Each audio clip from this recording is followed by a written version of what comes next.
What's up, world? It's your guy, Guitar K, and I'm back at you with songs that you thought was about sex, part 2. Now, somewhere or another on my page, I have the part 1 to this. I don't know exactly where it's at, but you can find it if you look closely. But this is part 2, songs that you thought was about sex. And this is for all you gutter-minded people. I know you listen to these songs and you think that you know what these artists are talking about, but you really don't. Let's get into the list. Okay, number 1, Ginuwine, Pony. Now, I know what y'all ladies was thinking. You're thinking he was inviting you to. Well, I know what y'all was thinking, but he's not talking about that. Everybody knows that Ginuwine loved horses. He's from Virginia. He used to ride horses. He was an avid rider. He wanted to be a jockey, but he's a little bit too tall and heavy. But in this song, he's inviting you out to come to his ranch and ride his pony. He had just got a new pony. The pony's name was Buster. And Buster liked for women to ride on top of him. So he was just inviting you ladies to come ride on his real 4-legged, small horse pony. Get your mind out the gutter. So Ginuwine's Pony was not about sex. Number 2, Salt-N-Pepa's, Push It.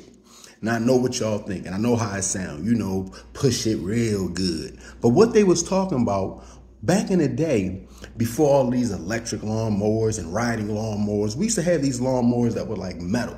And you had to push these things. And I mean, in order to get that grass cut, you literally had to push it good. So see, Salt-N-Pepa's song, Push It, is not about sex.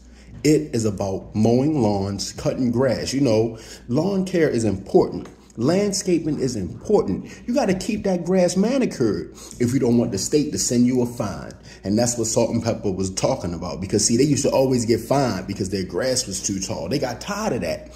So they was looking for somebody, preferably a Mexican, that could come push that lawnmower.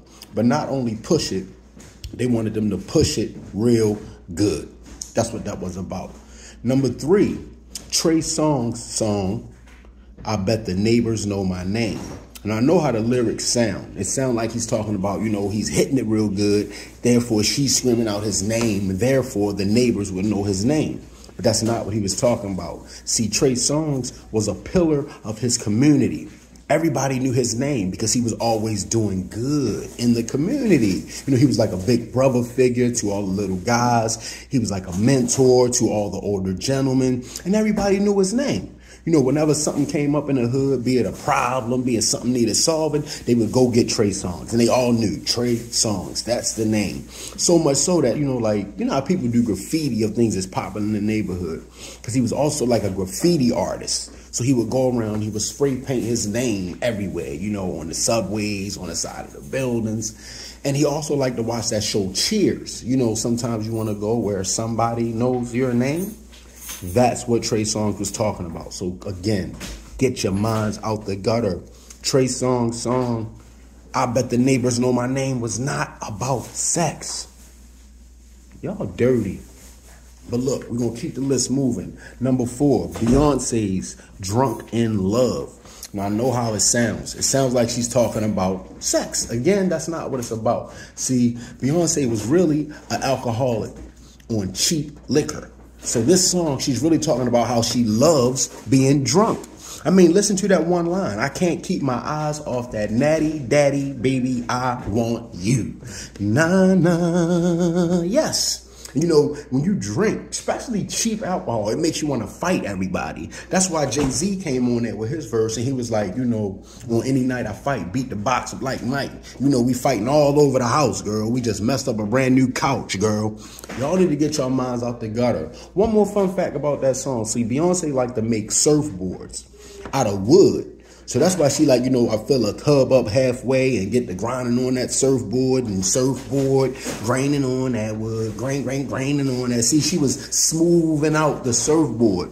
But I know what y'all was thinking it was about. But again, no, that's not what it was about.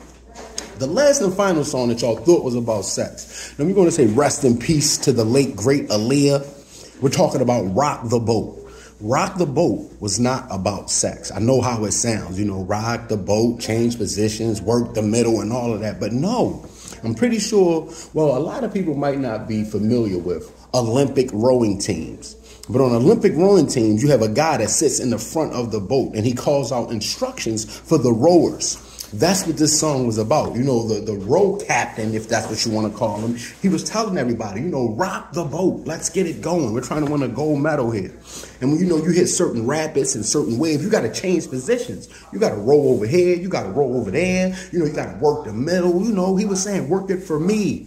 We are trying to win this gold medal. Let's rock this boat. So Aaliyah's Rock the Boat was not about sex. Look, this has been part 2 of songs that y'all thought was about sex, but they really wasn't, man. So y'all keep tuning in. Thanks for all the support. Thanks for all the watches. Again, man, this is your guy, Guitar K. This is part 2 of songs that you thought was about sex, but they are really not.